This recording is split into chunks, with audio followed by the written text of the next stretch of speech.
ইনসাফ ভিত্তিক কল্যাণ রাষ্ট্র প্রতিষ্ঠা, গৌরবময় ইতিহাস ঐতিহ্যে সমৃদ্ধ আমাদের প্রিয় রায়পুরাকে গড়ে তোলার প্রত্যয়ে আগামী ৩ সেপ্টেম্বর রায়পুরা পৌরসভা মাঠে ইসলামী আন্দোলন বাংলাদেশ রায়পুরা উপজেলা শাখার আয়োজনে বিশাল জনসভা অনুষ্ঠিত হবে।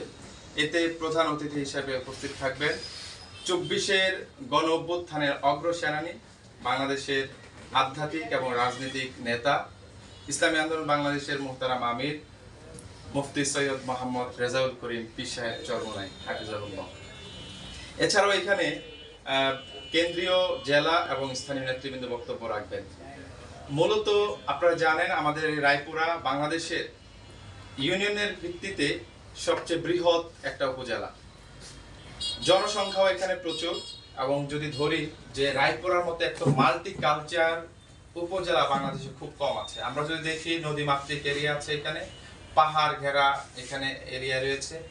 নানা কারণে আমাদের এই উপজেলাটি স্বাধীনতা উত্তর আগে থেকেই, আমরা যদি ব্রিটিশ আমল থেকে এই রায়পুরা পৃথিবীর বুকে একটি চমৎকার এলাকা, আমাদের এই প্রিয় মাতৃভূমি রায়পুর উপজেলা।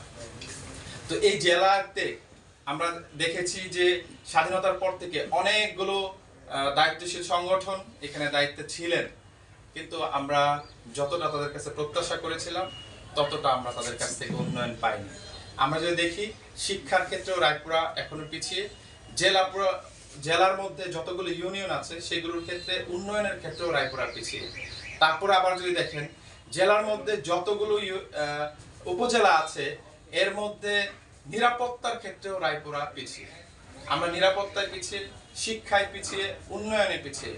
কিন্তু রায়পুরার এত মানুষ জাতীয় এবং আন্তর্জাতিকভাবে প্রতিষ্ঠিত থাকার পরেও এই যে আমরা অবহেলিত, এটি আমাদেরকে ব্যথিত করে। তা আমরা রায়পুরাকে সবাইকে নিয়ে, কোনো দল মত না দেখে, আমরা রায়পুরার মানুষ, এই পরিচয়ে আমরা ঐক্যবদ্ধ হয়ে রায়পুরাকে করতে চাই। আপনার পাশে থাকবেন সে প্রত্যাশা করি।